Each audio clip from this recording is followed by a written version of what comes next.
कभी सोचा है कि जब कोई अपराध होता है तो असल में होता क्या है? पुलिस को कैसे पता चलता है कि कब गिरफ्तार करना है और अदालतें कैसे तय करती हैं कि किसे जमानत मिलेगी? तो आज हम उसी छिपे हुए ब्लूप्रिंट को खंगाल रहे हैं जो भारत की पूरी आपराधिक न्याय प्रणाली को चलाता है, जो कि नए कानूनों में मौजूद है। इन सारे सवालों का जवाब एक बहुत ही जरूरी दस्तावेज में छिपा है, भारतीय न्याय संहिता की पहली अनुसूची। ये सिर्फ एक कानूनी किताब नहीं है, समझिए कि ये एक रोड मैप है जो हर कदम तय करता है और जिसका असर हर नागरिक पर पड़ता है। चलिए देखते हैं कि ये काम कैसे करता है। इसे ऐसे समझिए कि ये हमारी न्याय प्रणाली का ऑपरेटिंग सिस्टम है। एक पुलिस वाले से लेकर एक जज तक हर कोई इसी बुनियादी स्क्रिप्ट पर चलता है। ये सिस्टम किसी भी तरह की गड़बड़ी को रोकता है और ये सुनिश्चित करता है कि हर मामले को एक तयशुदा फ्रेमवर्क के तहत ही हैंडल किया जाए। तो इस ब्लूप्रिंट को सही मायने में समझने के लिए हम इसे एक एक करके तोड़ेंगे। सबसे पहले हम इसकी कानूनी भाषा को समझेंगे, फिर हम इसे असल जिंदगी के अपराधों पर लागू करेंगे, जैसे व्यक्तियों, संपत्ति और यहां तक कि राज्य के खिलाफ भी, ये देखने के लिए कि ये सब असल में काम कैसे करता है।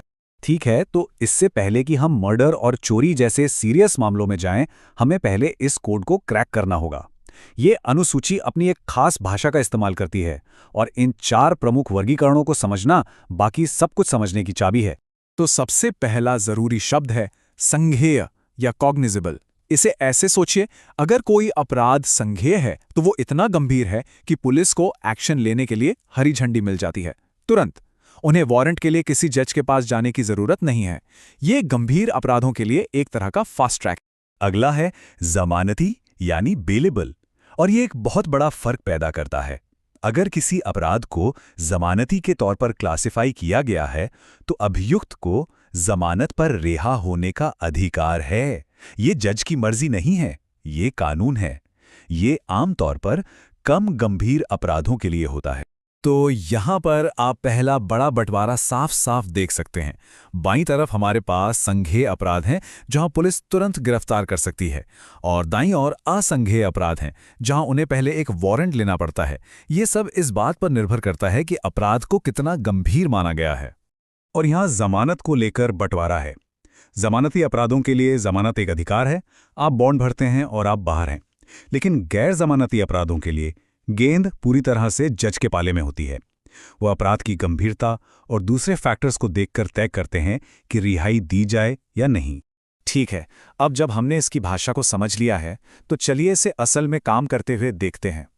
हम व्यक्तियों के खिलाफ होने वाले अपराधों से शुरू करेंगे और देखेंगे कि कैसे ये सिस्टम गंभीरता की एक सीढ़ी बनाता है जहां हर कदम के सख्त परिणाम होते हैं। जरा इस तालिका पर नजर डालिए। ये गंभीरता की सीढ़ी को बिल्कुल साफ दिखाती है। सबसे नीचे से शुरू करते हैं। किसी को चोट पहुंचाने पर 1 साल तक की जेल हो सकती है और ये जमानती भी है। लेकिन अगर चोट गंभीर है तो सजा 7 साल तक बढ़ जाती है। फिर हत्या के प्रयास और हत्या तक पहुंचते पहुंचते हम आजीवन कारावास की तरफ देख रहे हैं और जमानत का तो सवाल ही पैदा नहीं होता। यह कानून का तरीका है ये बताने का कि नुकसान जितना बड़ा होगा, परिणाम उतने ही गंभीर होंगे। यही तर्क संपत्ति से जुड़े अपराधों पर भी लागू होता है। यहां सिर्फ चोरी की गई चीज की कीमत ही नहीं, बल्कि उस क्राइम में शामिल हिंसा का लेवल भी बहुत मायने रखता है। चलिए देखते हैं कि सजा कैसे बढ़ती है। इस चार्ट को देखिए। साधारण चोरी में कुछ साल की जेल हो सकती है, लेकिन जैसे ही बल का इस्तेमाल किया गया तो वो लूट बन जाती है और सजा लगभग दोगुनी हो जाती है। अब इसमें एक समूह को शामिल कर लीजिए तो वो डकैती है, और हम यहां आजीवन कारावास तक की बात कर रहे हैं। ये साफ है कि कानून बल प्रयोग और संगठित अपराध को कितनी गंभीरता से लेता है। और बात सिर्फ उन लोगों की नहीं है जो सीधे तौर पर अपराध करते हैं। कानून उन लोगों को भी ध्यान में रखता है जो मदद करते हैं। इसे दुष्प्रेरण कहते हैं। मतलब अगर आप किसी को अपराध करने के लिए उकसाते हैं, मदद करते हैं या योजना बनाते हैं तो कानून कहता है कि आप भी उतने ही दोषी हैं। आपको भी वही सजा मिल सकती है जो मुख्य अपराधी को मिलती है। इससे यह सुनिश्चित होता है कि कोई भी बच ना। अब हम व्यक्तियों और संपत्ति से आगे बढ़कर उन अपराधों को देखते हैं जिन्हें खुद राज्य के खिलाफ एक हमला माना जाता है। यहां दांव पर राष्ट्रीय अखंडता की रक्षा होती है।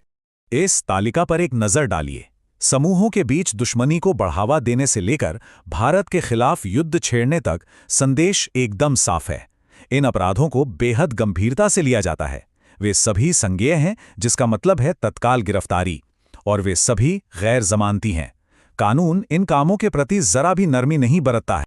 तो इन सभी वर्गीकरणों और श्रेणियों को देखने के बाद बड़ा सवाल यह है कि भाई ये सब क्यों मायने रखता है। खैर, ये सिर्फ कानूनी हिसाब किताब से कहीं बढ़कर है। ये हमारी पूरी न्याय प्रणाली की नींव है। यही वर्गीकरण हर चीज का आधार है। ये पुलिस को साफ नियम देता है। ये सुनिश्चित करता है कि अदालतों में मामले एक जैसे तरीके से संभाले जाएं और मनमानी कार्रवाइयों को रोकता है। असल में ये समाज का तरीका है ये कहने का कि ये वे अपराध हैं जिनकी हम सबसे ज्यादा परवाह करते हैं। ये वो व्यवहारिक कड़ी है जो कानून की किताबों को सड़कों पर असल न्याय में बदल देती है। आखिर में ये ब्लूप्रिंट सिर्फ नियमों की एक सूची नहीं है, ये एक आईना है जो हमारे सामाजिक मूल्यों को दिखाता है।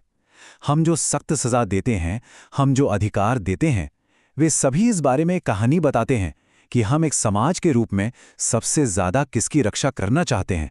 ये सोचने लायक सवाल है। न्याय का ये ढांचा हमारी प्राथमिकताओं के बारे में क्या कहता है?